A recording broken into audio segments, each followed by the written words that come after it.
Bun găsit, dragii mei, de această dată la o citire colectivă. Este o citire colectivă atemporală, e valabilă în momentul în care o găsești. Dar atenție că este o citire generală, nu se poate potrivi tuturor, așa că luați din context doar ceea ce se potrivește cu situația voastră. Haideți să punem o întrebare. Ce va fi în viitorul apropiat pentru mine? Poate te gândești la relația ta, poate te gândești la o problemă de muncă, de bani și așa mai departe, o problemă în familia ta. Haideți să vedem într-o cruce celtică ce ne arată viitorul pentru tine. Ei bine, vom vedea mai întâi și energia generală pentru voi.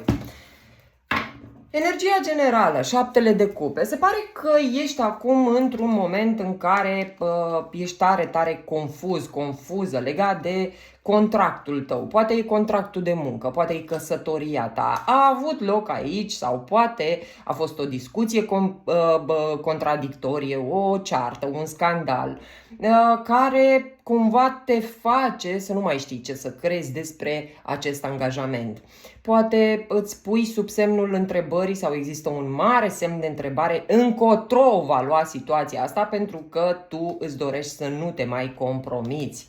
Vedem aici multă încredere în forțele tale. E cumva o atitudine, să spunem, care ne arată că ești puternică și vei face față provocărilor.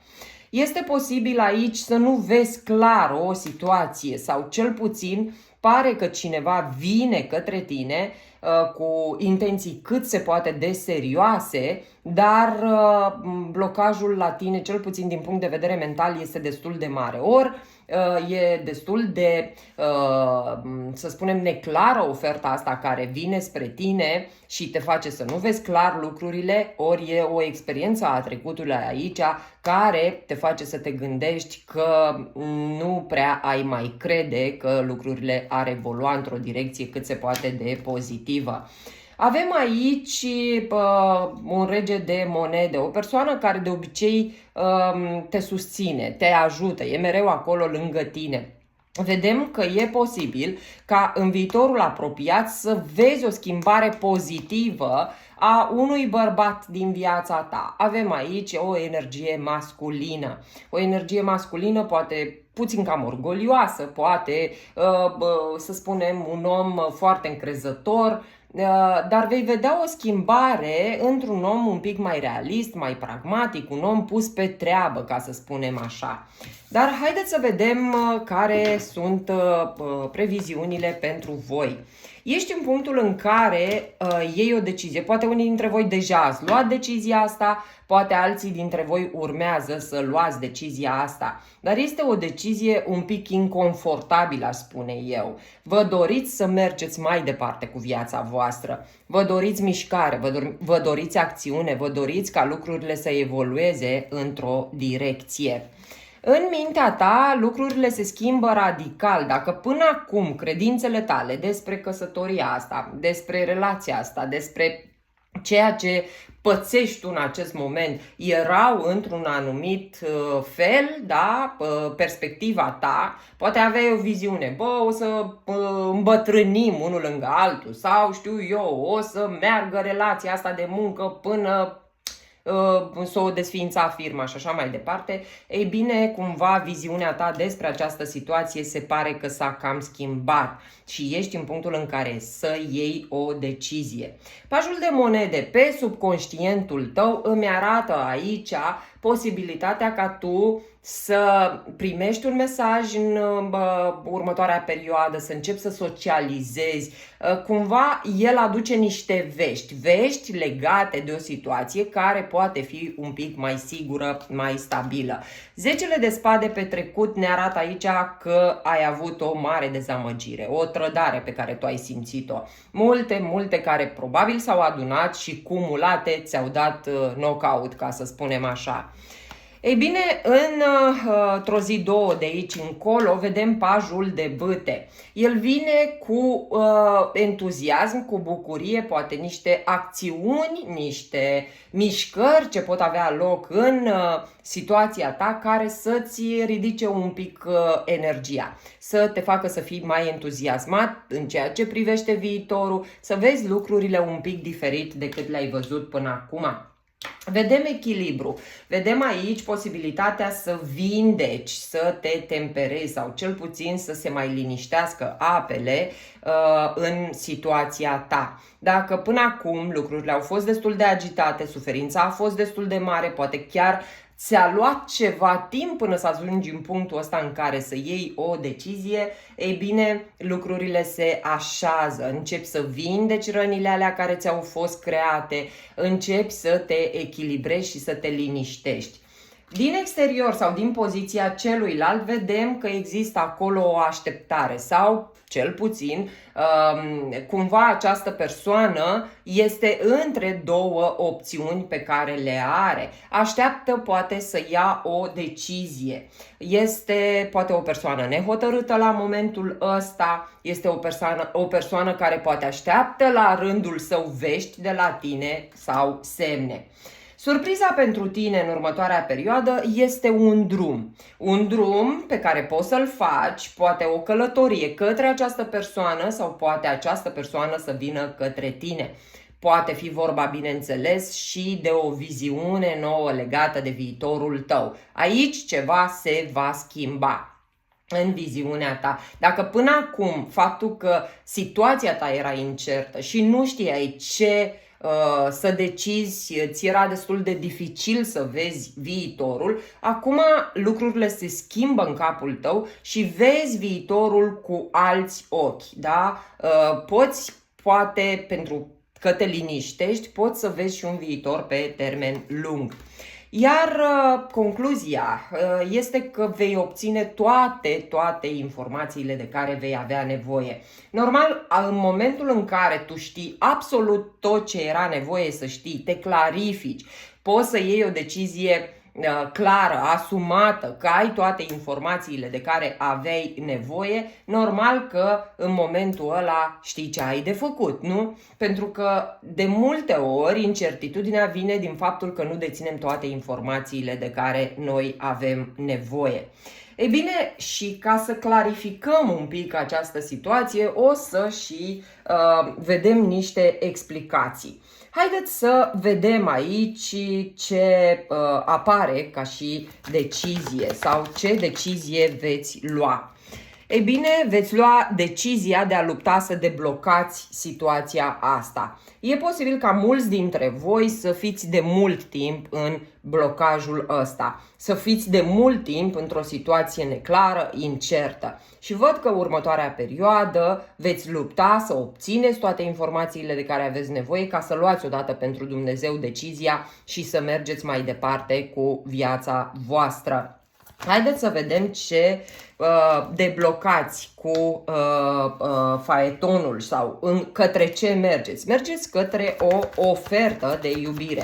Poate fi vorba de o ofertă de la o persoană la care ții foarte mult, o persoană față de care posibil să ai un atașament. Poate fi chiar persoana care te-a rănit. Vine spre tine cu o dorință de a duce relația la un nivel superior sau de a face lucrurile diferit decât le-ați făcut până acum. Haideți să vedem ce percepții noi aveți despre această situație. Se clarifică aici toate minciunile, toate situațiile în care vi s-a părut că nu ați fost tratați corect și cumva considerați că de acum încolo veți putea munci sau veți putea depune eforturi să schimbați această viziune. Se pare că vor fi clarificări între voi și această persoană care vă vor schimba perspectiva. Dacă voi acum aveți impresia despre această persoană că e parșiv, că știu eu, v-a mințit, că v-a trădat și așa mai departe, să știți că ați putea avea o discuție clarificatoare cu această persoană care să vă facă să înțelegeți că da, cu puține eforturi și de la voi și de la, din cealaltă parte, viziunea se poate schimba. Haideți să vedem cu ce vine sau ce mesaj poate aduce acest paj de monede. Este o ofertă ce vă creează un conflict interior, creează anumite frici și o mare greutate. Poate este vorba, ia să vedem de ce vă este greu când vine acest mesaj, pentru că vine de la o persoană cu însemnătate în viața voastră. E clar că e o persoană la care voi țineți foarte mult, o persoană cu care poate ați conviețuit o perioadă lungă de timp, poate e cineva din familia ta, poate chiar e copilul tău, da? Și în momentul în care îți trimite acest mesaj, această veste, îți este și greu și în același timp creează un conflict interior în tine. Pentru că tu știi cum te-a trădat, știi ce a făcut, dar inima ta parcă trage tot către acea persoană. De aici poate exista conflictul interior. Hai să vedem de unde entuziasmul. Entuziasmul vine dintr-un nou început pe care tu l-ai putea avea cu această persoană. E vorba de bucuria de a o lua de la zero sau asul de cupe, să știți că mai vorbește și de vindecare. Știi cumva și îți revine o energie pozitivă pentru că știi că fiind un pic, să spunem, mai maleabil sau maleabilă, să mai lași un pic de la tine, această situație se poate vindeca. Deci, dragilor, se anunță o rezolvare în problema asta care te macină la momentul ăsta și nu știi încotro o va lua. Haideți să vedem ce informații ați putea afla, despre ce ar putea fi aceste informații. Despre o transformare, s-ar putea să vedeți aici că persoana voastră s-a transformat complet, s-a vindecat sau pur și simplu o să rămâneți uimiți, da, de schimbarea pe care poate a produs-o pauza în care ați fost voi și această persoană. Posibil aici să rămâi chiar uimit de o schimbare, de o transformare a acestei persoane cu care tu ai de-a face. Ei bine, ia să vedem care ar fi planurile de viitor. Planurile de viitor este să vindecați, sau planurile de viitor sunt să vindecați ce anume a adus suferință în relația asta. Ia să vedem, iată, să vă dați o șansă să vindecați această relație și să ajungeți din nou la fericirea supremă în această situație. Repet, pentru că avem 10 de cupe, da? Poate fi vorba de familia ta, poate fi vorba de o prietenie frumoasă, de copiii tăi, pentru că nu și cu copiii poți ajunge într-o relație la împlinirea aia supremă. Deci vreți să vă dați șansa să vindecați tot ce a fost acolo mai rău în relația aia și să ajungeți la ceea ce vă doreați sau la visul vostru, poate că e un vis comun în această relație. Ei bine, vedem aici că din exterior sau persoana ta așteaptă iubirea ta, așteaptă o veste de la tine, așteaptă cumva poate același lucru pe care îl aștepți și tu. Dar se pare că până la urmă pajul ăsta de monede vine către tine și îți oferă ceea ce îți dorești. Liniștea. Hai să vedem cum se instalează liniștea și echilibrul. Vorbim de o ieșire din zona asta de confort, din blocajul în care ați stat până acum.